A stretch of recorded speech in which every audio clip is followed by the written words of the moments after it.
Hey guys, so in today's video, I'm really quickly going to show you how we went from this all the way to this for our dropshipping coach, and we basically increased the show up rate by 2.28 times, which means our show up rate was about like 32%, and we brought it all the way back to like 73%.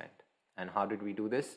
I'm going to talk about that in today's video, but before I do, I'm Neeraj. I work with coaches, consultants, and mentors, and I help them scale their info product past 50K per month, and that's what we focus on.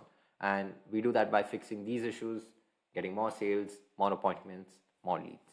Now, what were the main things that were contributed into this, like into this change, right? So before, we were at 22 calls booked, right, within I don't know, 10 days. So 22 calls booked within 9 days, 15 no shows, 7 showed up, which means our show up rate was only like 31%. And then we made a few changes. Had 22 calls booked, 5 no shows were like from the previous month. They were scheduled in for the previous month, but on this specific date. 1 call cancelled, 16 showed up. The new show up rate was 72.7%, which means we 2.28 times our show up rate within a day of implementing the changes. But after a week, once we had the regression to the mean with the data, then we understood that okay, it took like a week for these people to actually pop out and show up. But in today's video, here are a couple of things that we're going to talk about.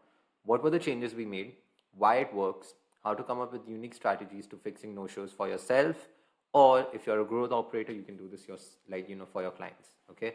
And some extra sauce for no-shows. Now, this is my first time recording a proper video, so I'm pretty new to this, so bear with me. Now, this is what our sales tracking sheet looked like on the first week of November 2024, and like 2 more days. And obviously, this was the second and third week of how we managed to bring more bring more show ups. Sorry. So, how do we get started? All right. So this is what we're doing in week 1. Okay, we already had a lot of plan to make sure that people showed up. An evergreen call reminder video, evergreen call reminder, voice note, text reminders, email reminders, DM reminders. But still, for some reason, we had a no-show rate of 70%. Absolutely disgusting. I know. So what we tried doing in week 2, after a little brainstorming, I came up with an idea, and I immediately started creating the SOP around this idea. So, I could train the setter on what to do. Now, I needed this SOP to be not complex, detailed, and easy to follow. But this is what it looks like, okay? So we created this, WhatsApp GC flow, and it's not a big reveal, it's nothing too special, right? It's just a WhatsApp group message flow, and it sounds pretty anticlimax, right?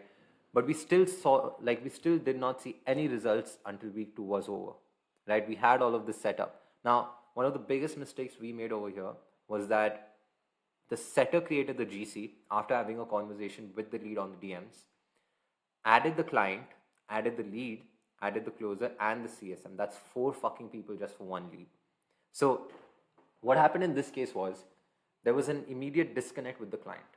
When I say immediate disconnect with the client, is that the lead went from speaking to the client to getting added onto a WhatsApp group chat by someone who they have no idea who it is, right? They're getting added by the setter, they're not getting added by the client, or the client is not initiating the convo or introducing his team members to him, right? So I did not realize this at the moment, and we started launching this strategy, and we still didn't see any result. And we didn't see any result because of this mistake. We had like 4 people for 1 lead, right? Which is absolutely insane. Now, in the moment, I felt confused, lost, frustrated, and annoyed because we were not seeing any results. So again, I started brainstorming, and I realized that it was too salesy.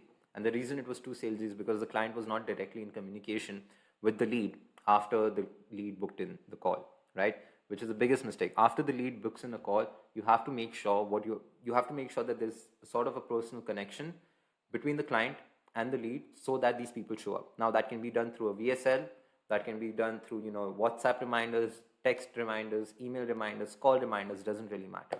So I was like, cool, we have to make it less salesy. There are too many people in one GC. There's no one-on-one connection being built directly with the client or creator, right? So I had to tweak the message flow a little bit. I had to tweak the strategy a little bit, and then I came up with this. This one was much more simple, right?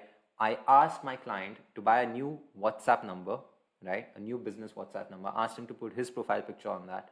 Gave the login access to the setter. Only add the closer and the lead in the GC, right? So now the setter has access to the work WhatsApp of the client, okay? And he's using that work WhatsApp to pretend as if he's the client, and he's creating a GC with the closer.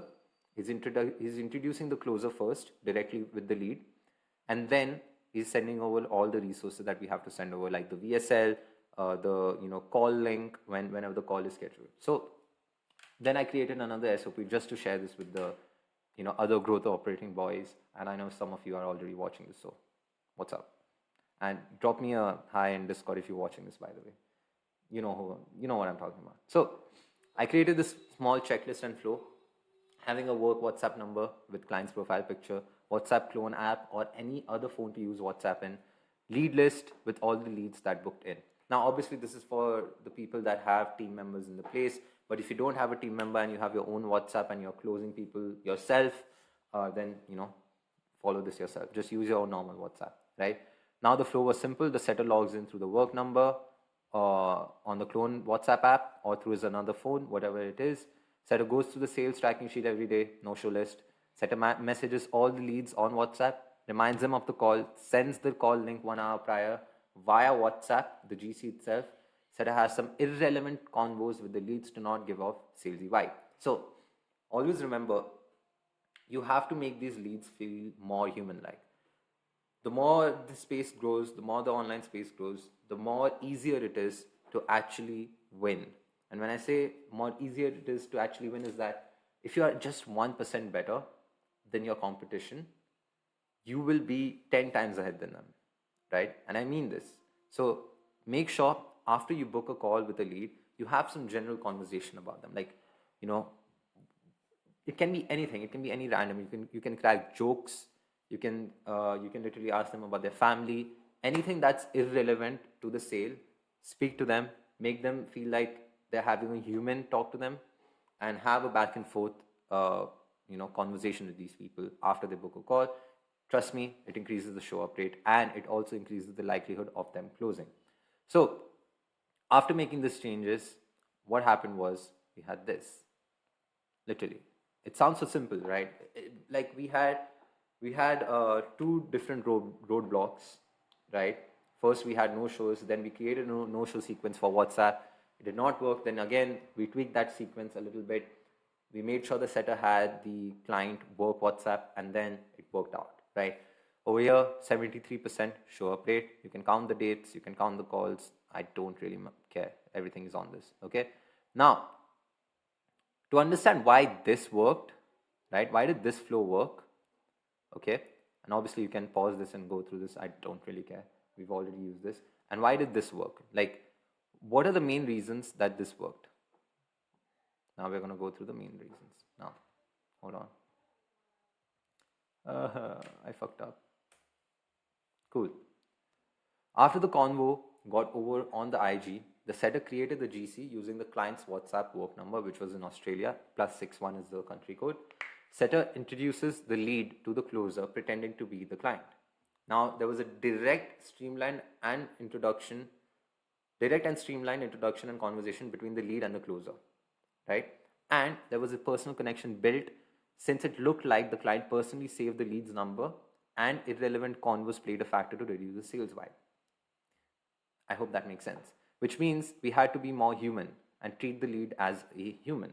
So usually, what happens is, as a growth partner, as a consultant, when you're actually like working with coaches, consultants and mentors on improving their info products, what you realize is that most of these people do not treat their leads like they're humans. They treat them as, any other resource, as if they're just trying to sell their product. But that's not how it works, right? You have to really treat these people as if they are humans. And I really mean this. Like, the more you treat them as if they are humans, the easier it is to close them. Obviously, you have to have a really good product in order to close them and actually deliver results. But that's, a topic for another video. So You have to be more human. The more human you are, the more likely they are to show up, the more likely they are to close. Now, what are the different tactics that we can use to make sure that these leads feel more human like they have this direct communication with the client? What do you do? So, how to come up with unique strategies for reducing no-shows? The more human your approach is, the more likely your leads are to show up to the call. It's harder to ghost the client authority than it is to ghost the team member, if that makes sense, right? So, for example, if Drake reaches out to you and he wants to hop on a call with you, you're not going to ghost him. But if a team member of Drake's who's like at the very, very low position, who's just looking to hire like extras, is like reaching out to you, there are chances you might ghost him. Like you're not going to give him as much importance as you're going to give Drake. And I'm not a Drake dick rider or something. I'm just saying this because he's a celebrity, he has authority. You can use Kendrick. I don't care. I don't give a fuck. Okay. So the sales process has to be framed in a way where it looks non-salesy and for the benefit of the lead. So the third thing is just less is more. So non-salesy, the benefit, and you have to make it seem like as if it's for the lead's benefit. That's it. Okay, that's how you have to frame the sales call. That's how you have to frame your conversations. That's how you should frame your ads. The less salesy they are, the more curious these people are, the more better it is to get them on a call, right? So extra sauce is over here. You can follow these couple of tips that I've taken from other coaches, and this works really well, right? So the extra sauce for reducing no-shows: limit how far your leads can schedule a call, 2 to 4 days. Send automated text and email reminders. This happens through Calendly if you have the paid version. Confirmation call, text and email 24 hours before the call. So if you are open to calling your leads, especially if you are a brick and mortar business and you're doing marketing online, for example, a chiropractor office, then making those confirmation calls really helps for these people to show up to your physical store. So double dialing to avoid DND. DND is basically do not disturb mode. Most of these people have DND available on their mobiles nowadays, and you can only reach out to them if you call them twice. It's kind of like that one best friend that's like jobless who sits at home and he still has his phone on DND, and it's kind of annoying, but it really works out. I mean, like if you double dial, it works. So that's what I'm trying to say. So post booking resources, VSL, case studies, testimonials, testimonial wall that can work out, increasing personal touch points. So you can use the WhatsApp GC strat. You can also use a strategy where you can send them a personalized voice note. You can send them a personalized video, a selfie video, whatever it is. Just make sure that you're doing anything you can to have a systemized way to personally have a lot of touch points with these leads, or at least make it look like these leads are having a personal touch point with you, but it can be your team member. Okay, have a fast response time in case of rescheduling. So for example, if there is a lead that's there's just 1 hour left to the call and he wants to reschedule, and he sends you a text or an email or whatever it is, make sure you are responding to these people as quickly as possible, because there are more chances for you to reschedule them if you reply sooner than later. Okay, have an irresistible offer. This is like a no-brainer. I'll be dropping a video on this soon as well, on how to create really good offers and really good products, really good info products, coaching programs, mentorships, and courses. So if you want to get that information, stick around. You should subscribe, and I'll be dropping it soon. Again, as many as touch points possible after the lead books in. So after the leads book in, you have to reach out to them from every single angle, right? It has to be on WhatsApp, SMS, text, emails, DMs. If you can find their LinkedIn, go to their LinkedIn. I don't really care.